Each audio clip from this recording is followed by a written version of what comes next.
to another episode. Today we have Holly Valentine. Welcome to the show. Hey guys. Hey Tyler. Thank you so much for having me. I'm super stoked to be here. Of course. I'm pumped to have you on. We were just having an awesome chat before we hit record, and I was like, we got to hit record now because we're dropping some knowledge. Yeah, so we're dropping some major knowledge. Yes, dropping some bombs. Yes, But, exactly. So maybe we should before- circle back a little bit and talk kind of about consistency with social media and how you can literally live your own personal niche dream out and still blow up no matter how unique you are, and you'll find enough people to follow you on your journey. 100%. Yeah, there's a saying out there. It's like, if you like something, then there's probably at least one other person out there that likes it too. But yeah, it's true. Tell us your background, just so people know a little bit more about you and what you do. Okay, I've got an airplane, so I'm trying to not be distracted. Oh, you're good. Yeah. Oh, so, you're good. By the way, we can't hear it, so it's all good. Amazing. Perfect. So my background is in social media. I've been a content creator full-time professionally for the past 5 or 6 years. I don't even know yet.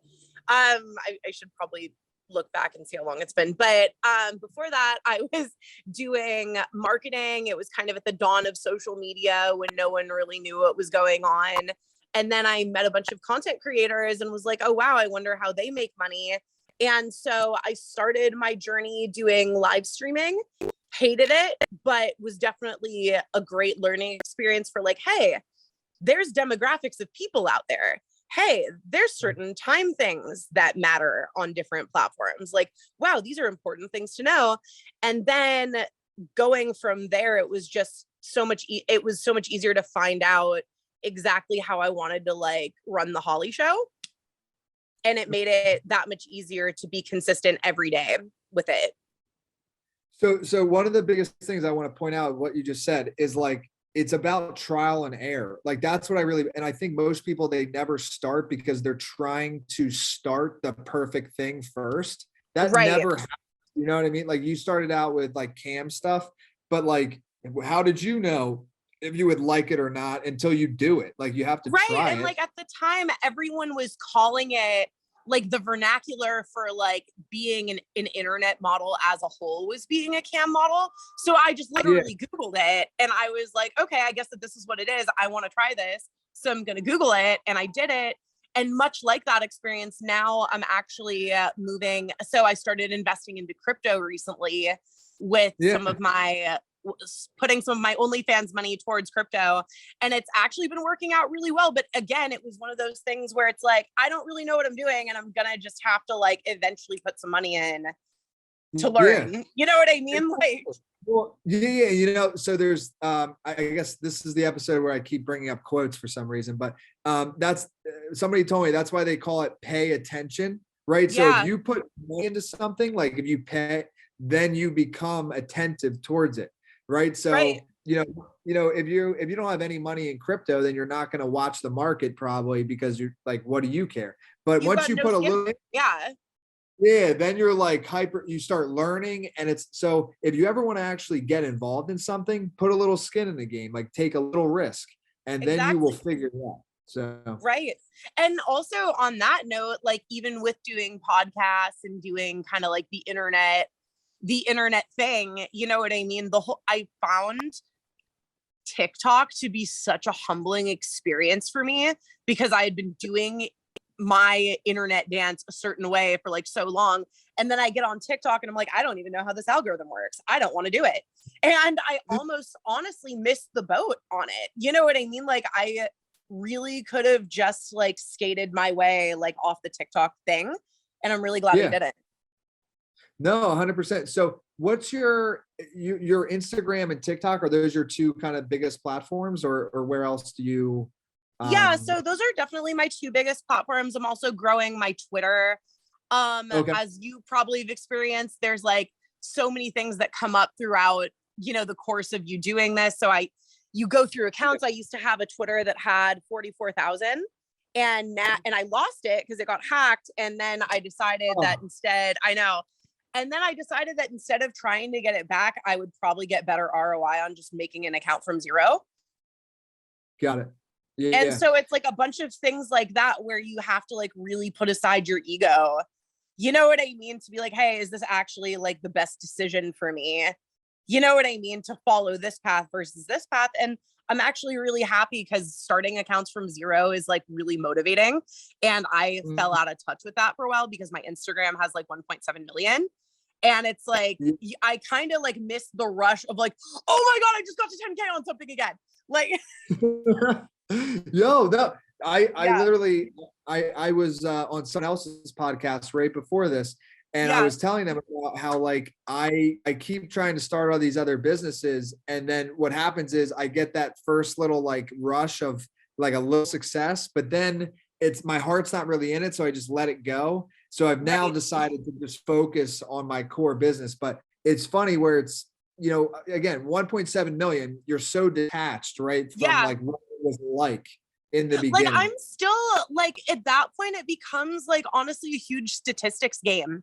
You know what I mean? And it's hard to like individually be in touch with people the way that you used to be. And I kind of like, and especially too because I'm growing my new account.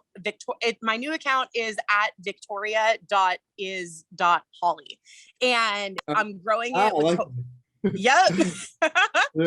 And I'm growing it with different content, which means I'm probably going to attract different followers. And so I'm actually really excited to see like how those two groups of people, between the people who follow me on Holly and the people who follow me there, like where, like what the differences are. Yeah, that'll be interesting. So let me ask you this though, because 1.7 million, I mean, that's huge. So how did you, if you were to help someone else, I think that's kind of what your consulting is. Like, when did you notice that it was growing? And then how did you replicate to like keep it to get to that point? So I think it's super important to say, like, I didn't just make it up on my own. Yeah. You know what I mean? Like a lot of people think like that the popular girls on these platforms are just like out there living their best life and people just love watching them. But honestly, like most people who are like doing it full time, like we know exactly what content we're supposed to be creating. We know on a weekly basis those content needs, you know what I mean? So it's definitely, and I got a lot of help from people. Like I genuinely asked people who were doing this, like, hey, can you help me? Like, how do you do this? How do you do this?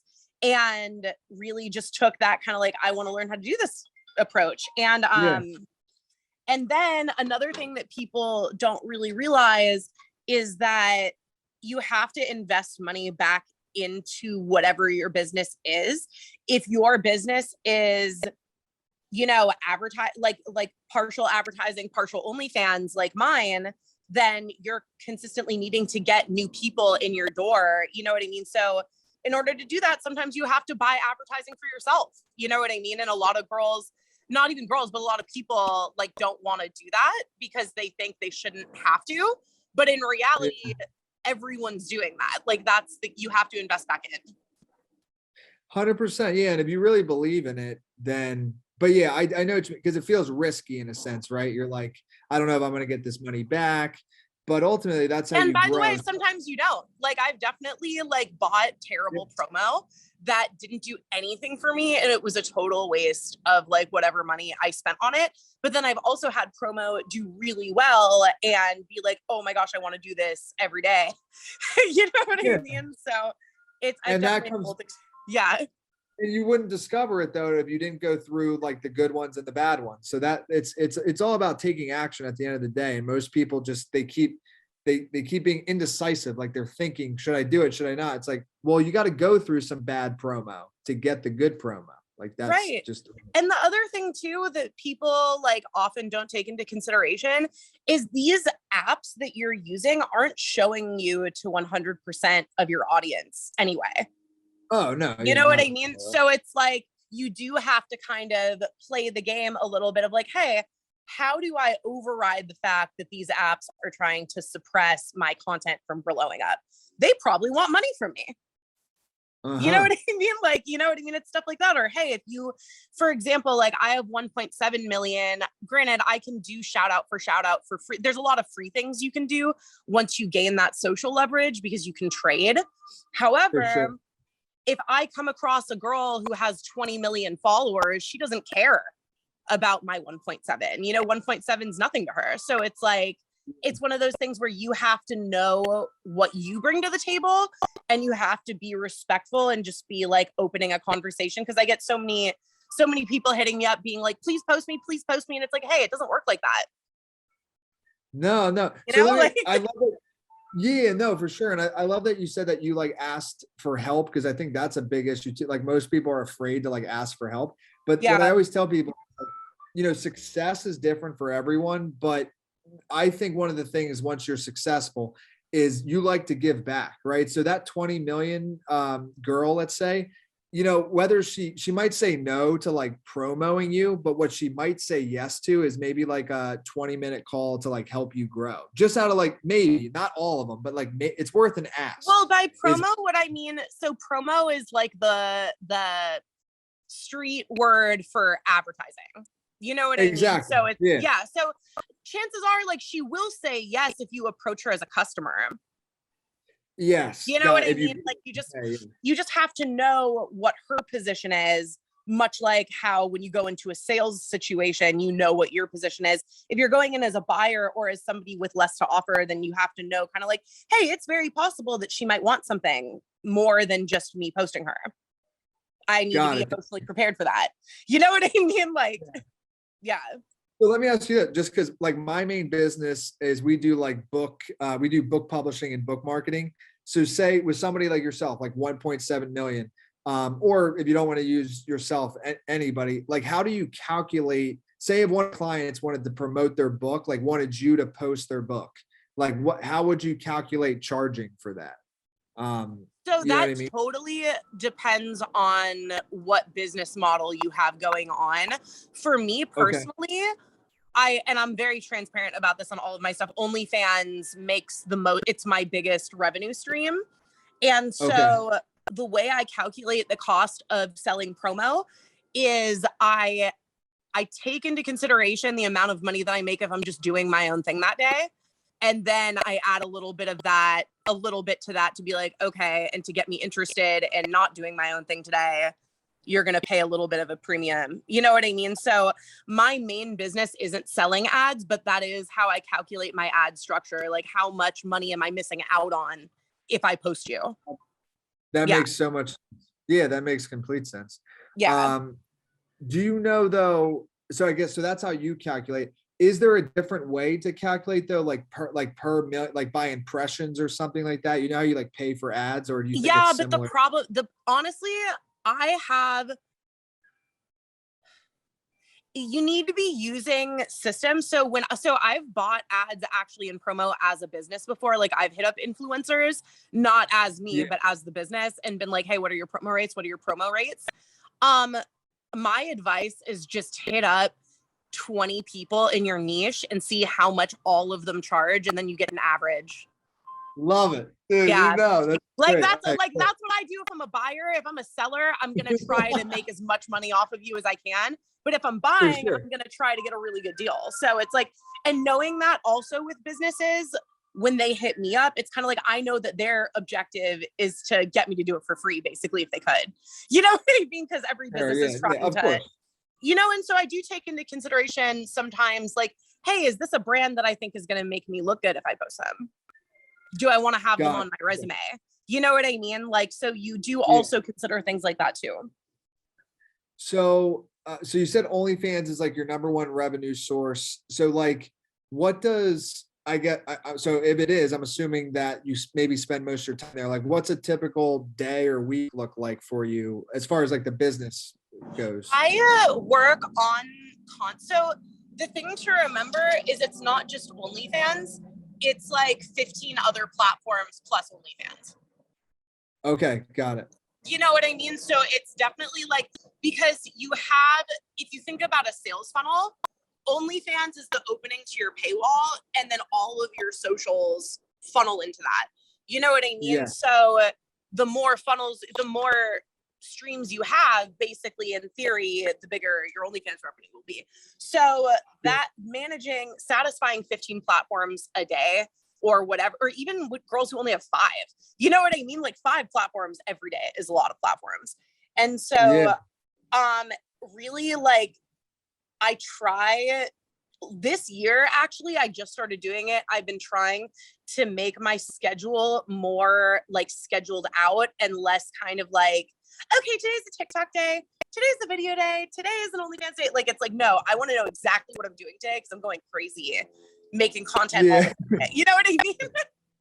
For sure. Yeah, no, you got to do that to like actually follow the plan, right? Because if not, just human nature is like, well, and then also, how do you track random content? Like, how do you track the success of content that doesn't follow a pattern at all? You know, and True. that is really showing you a lot of numbers other than sales. You know what I mean? Like, it's kind of like OnlyFans statistics are really limited.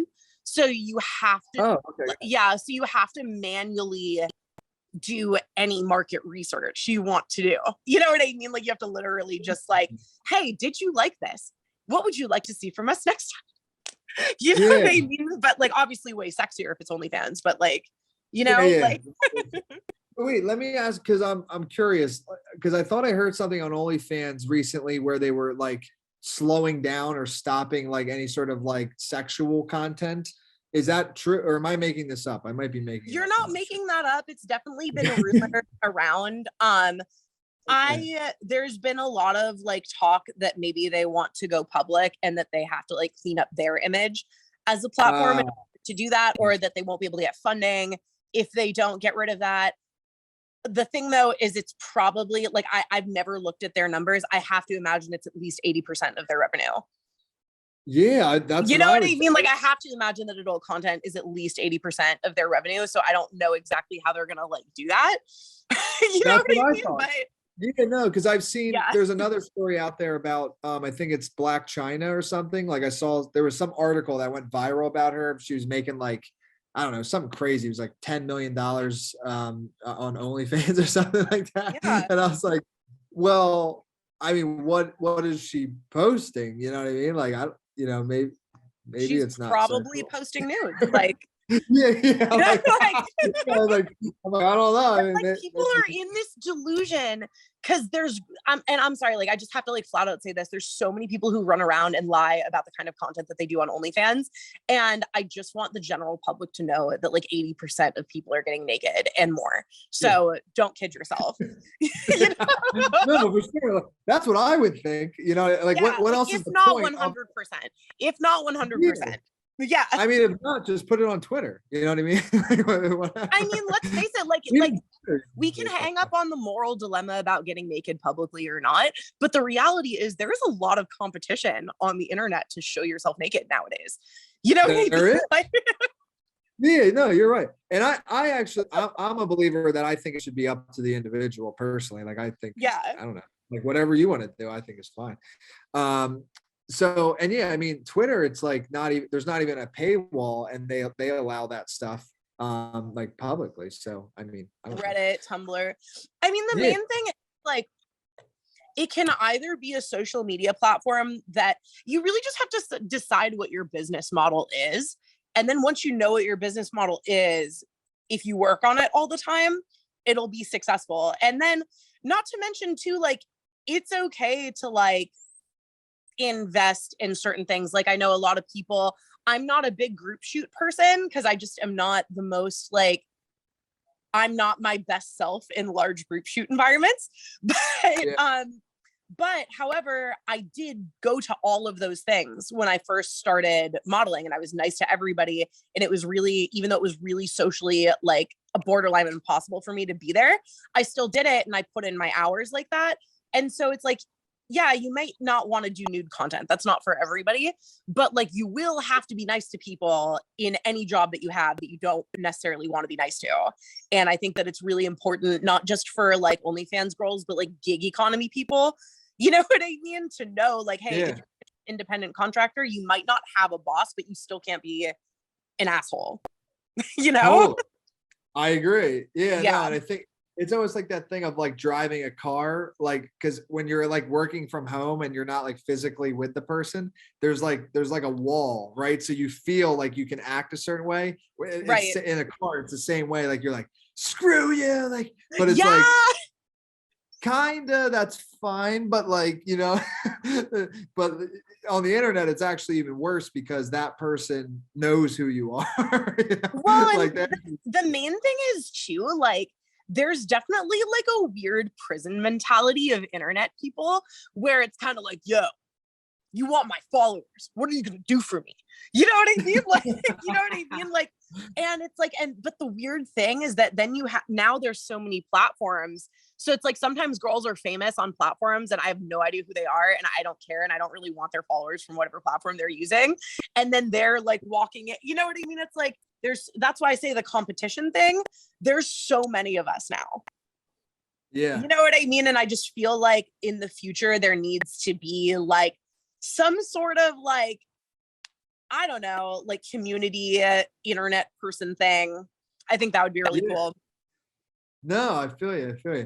So let me ask you this: what are you planning on? Like, what's next, or what's your overall vision or goal for yourself? Like that you're trying to, like, is it to keep growing your Instagram, your OnlyFans, or like overall trying to accomplish? I guess is the question. So I know this is gonna sound super, super weird, but I want to try to step more into mainstream media a little bit and kind of almost act as a because I think that as we go forward in the future, mainstream media and social media are just going to blend more and more together. And there's no one that really knows how to like facilitate that yet. You know what I mean? Yeah. And I personally really want to be a part of that because I believe that especially for like Gen Z and under, like we are their celebrities. They don't care about movies. I personally don't watch movies. Yeah. You know what I mean? Like I consume social media content mainly. And so it's one of the things. Yeah. And so I think that cat's out of the bag. I think that there needs to be some organization for it. You know what I mean? Without kind of like stepping on people's toes. And I'm just really excited to be part of that and work with and also help bridge the gap between the people who don't even know how much they know how to do. Like, so for example, like all these OnlyFans girls really know e-commerce like really well. They just don't know that they do. Yeah, good point. You know what I mean? And it's one of those things where I really just want to like teach because I come from like a more like corporate environment like before doing OnlyFans. And so I know like what they call what we do, like how to like professionalize the way it sounds, you know what I mean? And all these and not these girls, but like all the people of the internet, the ones who like have put in their hours and taught themselves basically super advanced marketing. I feel like they just almost need like a liaison between them and like companies. Yes. Yeah, that makes sense. I totally get what you're saying. That's really interesting. I think you should do that because I don't think not only is it good, but there's really not much competition, which is no good. Competition. Zero competition. Yeah. Interesting.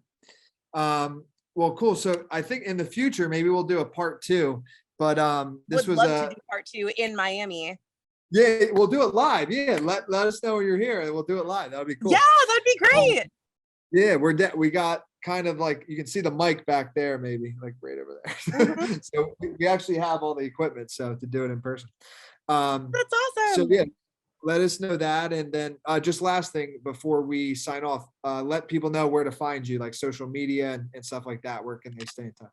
Okay, so you can keep up with me. My main profile on Instagram is at Holly, HOLLY .TREATS, treats, Holly Treats. And then my TikTok is at actually Holly V.